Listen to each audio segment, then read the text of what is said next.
Hi everyone, I am summarizing chapter 4 of Johnston, and it is titled Seeing Yourself. The chapter begins by talking about how we learn how to talk about ourselves, which is really based on our verbal community. Specifically, the first section kind of focuses on the fact that the way that we talk about ourselves is actually a learned behavior. And we learn about our behavior, who we are, and how to talk about ourselves from our verbal community. So it first focuses on the language that we use in itself. So we learn self-description just like any other behavior. As we grow up, we model and learn from those around us. And a common piece of self-description is referring to ourselves in first person. We learn the use of pronouns. Specifically, we use I to describe our public or private events, or really any of our senses, anything that we see or feel, we use the word I. The describing of private events and this kind of language suggests that there's an inner self or entity within us that directs our actions and plays an active role in our behavior, which is, as we know now, mentalistic. The problem with this is that there's no physical evidence of such a thing. There's no evidence of an inner entity that controls our behavior. So our language is simply the way that we have learned to describe our private events. The chapter goes further in saying that the way that we describe ourselves is also learned from our verbal community. We learn to become aware of our behavior, and then we learn how to describe it. And this is both public and private behavior. The sum of everything that we learn from our verbal community creates a personal perspective of ourselves as we become aware of our behavior. And I took a quote from the chapter. It's page 81. It says, "Our personal perspective is merely our behavior of observing our own behavior," because I felt like that sentence kind of summed everything up in that section of the chapter. So the only way we know how to describe our behavior or who we are as people is based on what we know from our verbal community. So perception, awareness, attention, and consciousness. All of these terms go hand in hand. If we state that we are perceiving something, we are basically just saying that we are aware of or attending to something in the environment. Being able to describe something generally means that we are aware of it. Further, we know that we are constantly responding to the world around us, but we are not always attending to it. So the book uses the example that we often drive somewhere but cannot recall the actual drive, and I could really relate to this. I feel like this happens on my drive to work every day. And then the chapter points out the same section that this happens more often than we think, and we are generally not as self-aware as we would like to think we are. And it discusses the competing demands for our attention in our everyday lives, and this kind of made me reflect even on my day at work. And thinking back, we might not be able to recall the specific details of certain interactions or certain parts of our day, and that's when we are not fully attending to what is in our environment. And the language that we use, the chapter tells us that the language that we use creates this kind of misinterpretation that we are self-aware beings, and this self-descriptive language is convenient, but it creates this belief about the inner self, which points to an awareness or consciousness that is not always present.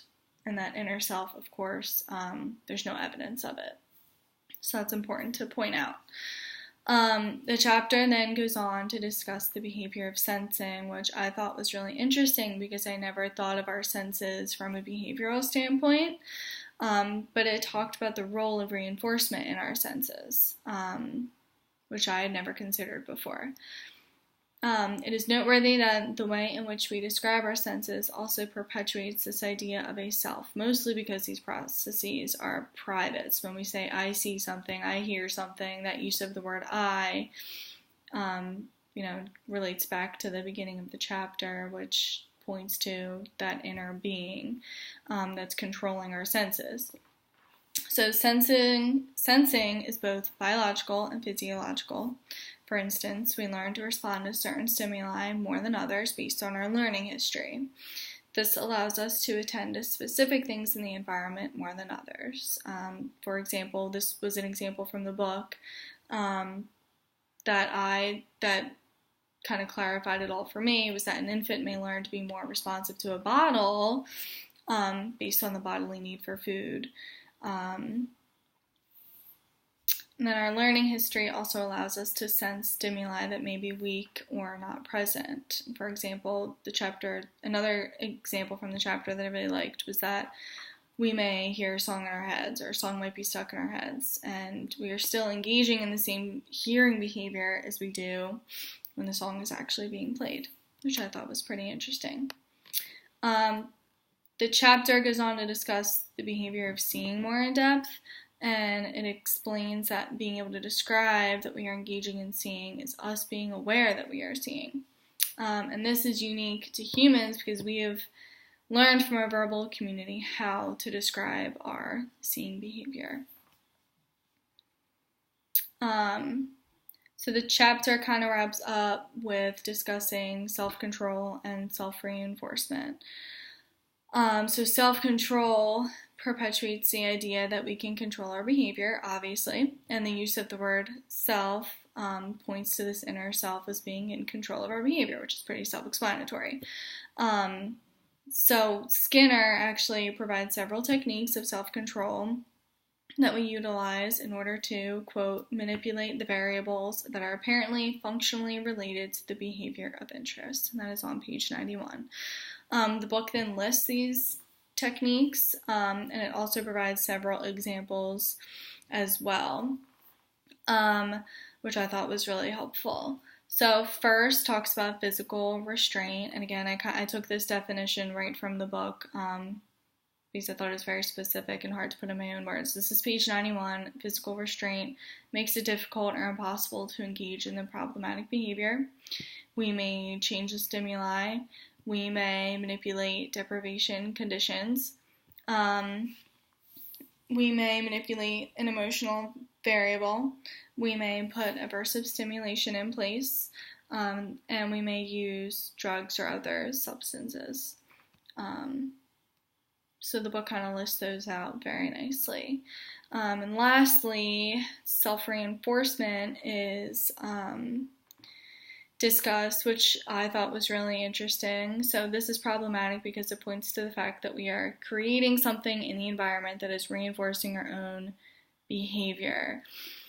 And in this, we are usually referring to two behaviors. So the behavior that is being reinforced, and then the behavior of reinforcing the first behavior, which I believe is another direct quote on page 93. So I never thought of it like this, but the example that they used about this, I think they used the name Matt, studies and wants to reinforce himself with having a beer after. So the beer is kind of that second behavior that's reinforcing the first behavior, when the book describes that if the studying was important enough, then the behavior itself would be naturally reinforcing. So really when we're trying to reinforce ourselves, it's kind of like a double reinforcement. Or if we're reinforcing the behavior, not ourselves. I keep messing up that language. So that was basically the chapter. The discussion question, I thought it would be interesting to take a look at all of the techniques, the self-control techniques that Skinner described. Pick one and then just think of an example from your own life. For example, the one that stood out to me the most was manipulating deprivation conditions, and I think the example from the book talked about food, but so every Friday my sister and I, we always get pizza for dinner, so I always have a really light lunch because I want to eat as much pizza as I possibly can. So that's an example from my own life, and I'm looking forward to seeing some examples from your lives. Thanks.